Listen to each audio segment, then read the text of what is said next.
Hey guys, I'm going to show you how I'm going to clean the Ziplights. I have a bunch of shorts showing taking them apart, showing how the electricity goes around it, opening up some batteries. Didn't get any of the batteries from the 9 volts. I tried, I believe it was Rayovac, Energizer, and a generic brand, and they all have these plates. So I do have a power supply. Once I get everything clean, I'm going to try it with the power supply. And my other short, I incorrectly said 9 volts. That's what, obviously, these are the 9 volt batteries. And I believe there was 6 of the 1.5 volts in these. At least there used to be. So these take 2, they're 1.5, so that would be 3 volts DC. And I believe my power supply will go that low. But just to do a real quick rundown, I guess, of how these work, is you got the cells in there, like here. You have a, I'm gonna call it a safety switch. That's not what it is probably, but in order for this to work, this has to be pushed in, which would be pushed in the case. It will only go so far because you have a limit right there, a plastic limit. And then when it's in the case, this would be pushed in, and then this would be pushed. See, it's still not making contact. So when you open up the case, this will pop out, make circuit on this because this is closed in the case. One lead goes down to one battery, the other lead comes over to the other side, and then of course you have this lead coming up, touching the 2 terminals of the, which I think is a xenon bulb. And please correct me down in the comments if you know what I'm saying is wrong and we need to update it so everyone can learn from it, and then come over here to the other one. So basically you're just making a complete circuit of DC voltage coming through here. And then when you take it out of the case, the safety switch, if you will open. And even though this is still closed, it's going to break the circuit here. So you'll see a lot of people, when they take them out, they'll depress this in order to get it to work, so you're making contact there. This one here is different. It's in my opinion, it's cheaper. You've got a cheaper reflector. The copper leads aren't coming down here. They're actually going right here, and it's making contact with the battery right there. And it doesn't have an insulator, if you will. This is a metal outer case, so that's how it's completing the circuit there. And like I said, in my short, that's probably, I'm assuming that's a safety thing, because the regular quad 4 batteries are, I think, a little bit bigger and a little bit taller, so they won't fit in here. And this definitely won't work in there, even if it did fit, because those cases aren't, it's insulated, so you won't be able to make contact here. But that's how the newer versions work.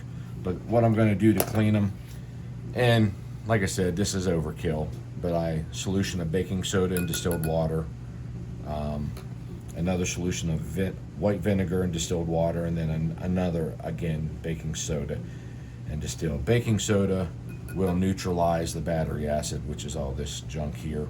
We actually used to, one of the ways we would neutralize our batteries were a little over half a ton and a little over 1 ton. I think the bigger ones were like 2,200 pounds approximately, maybe even a little bit heavier.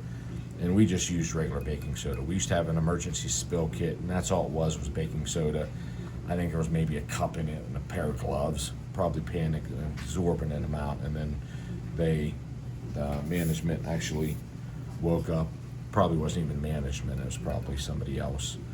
But woke up and we just started buying the baking soda boxes, and that's how we would neutralize them. So I'm going to put them in here, soak them, the copper strips, let it neutralize, And then put it in here, and the white vinegar will help clean it. And then to neutralize the white vinegar, which is acidic, neutralize it in here. Like I said, if you got a different way, let us all know. I'm only going to do one.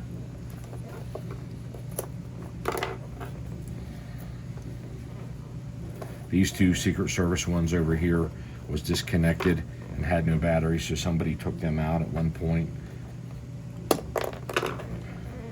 But we're going to go ahead and clean this one here since it's going to be the easiest.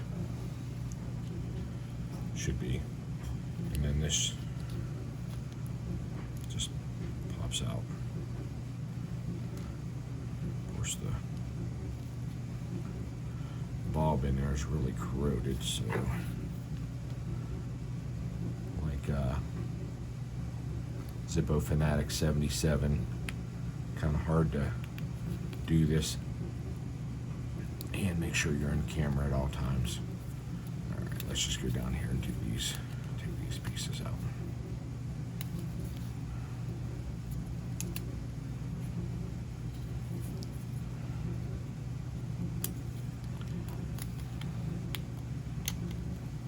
And I'm also I want to get my Zippo case over there, which was missing the motor and has a round fluorescent bulb. I'm going to change the wire in it because the wire was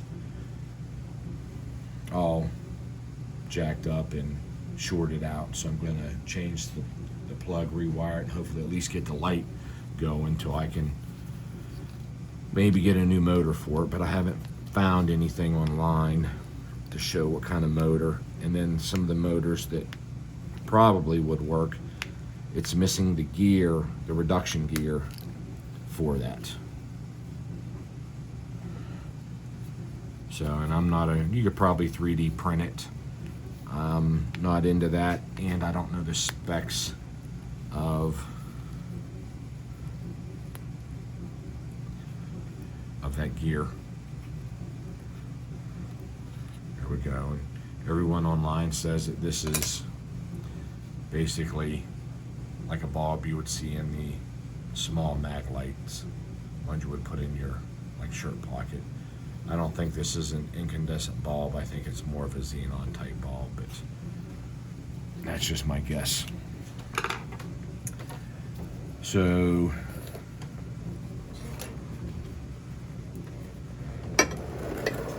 here we go. You can see a little bit of a reaction.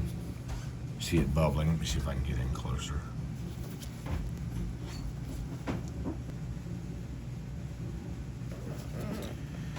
Sorry guys, I know most people don't watch my regular videos. And this obviously is going to be a long one. I was going to get a toothbrush, but yeah, it's not gonna work. This is on here pretty good, but you can see where it was bubbling. So I think that's neutralized. So we will go ahead and switch these over to the, oh, look at that. Let's get, oh.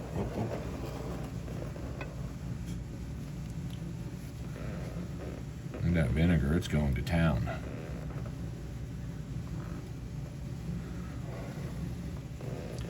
See that? That's going to town big time. That acid is really, sure you can see that, right? Let me try to zoom in again.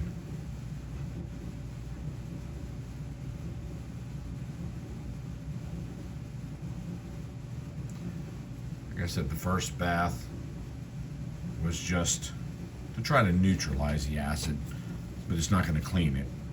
I just tried to get off some of the gunk out of it. And then the acid is really, you can see that that's working.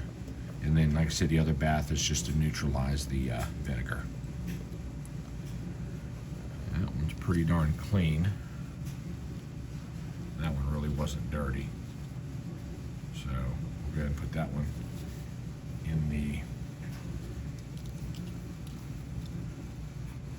neutralizing vinegar bath. And when I was a kid, when I would get stung by bees, I was a little bit allergic. My mom would take this baking soda, make a paste out of it, and put it on the bee sting. And it did help. Nowadays, every time you turn around, people are running to the emergency room. But that's doing a pretty good job. Use my go-to pair of tweezers here.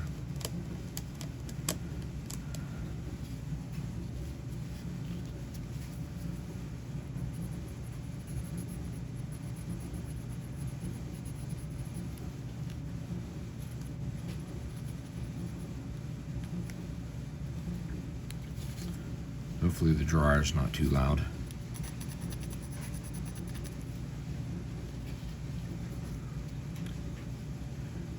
I'm just trying, I'm not going to use these. If I would just buy the flip light out there. But I just want them to be clean so it's not doing any further damage. And also, once I get them clean, I want to test them. Just to make sure the bulbs work, and if somebody, wherever they go after me, wanted to use them, take them apart and be able to use them as intended.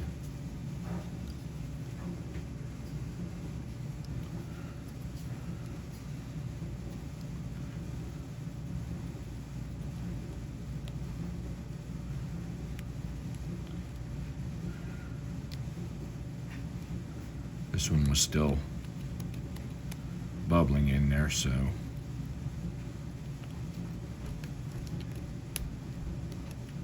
I'll just let that one soak some more.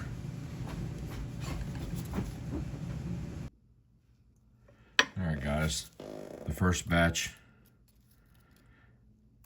that one didn't have much on it at all, but that looks brand spanking new.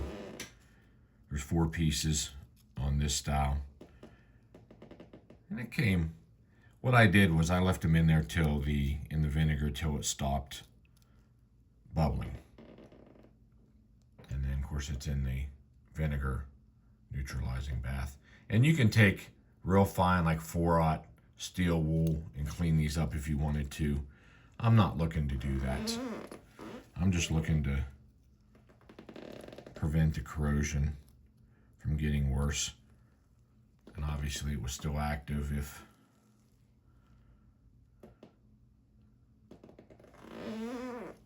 it was still bubbling. So that came out pretty clean. And the second batch is in the acid neutralizer. I'm just going to take them and put them in the vinegar, and we'll see again how it'll should immediately start bubbling. There you go, look at that.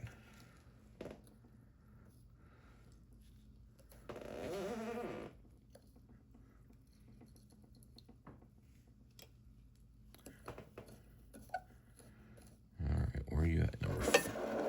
Number 4. There it is.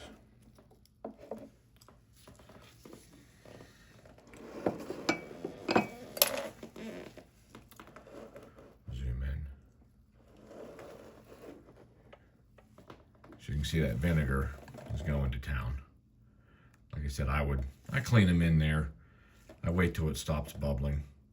I figure that's good enough for what I'm doing, and then I put it in the acid neutralizer, the vinegar acidic neutralizer, and that's what I'm going to do with all 4 of them. But that's how I'm doing it. Like I said, if you guys have a better way, let us all know so we can all learn.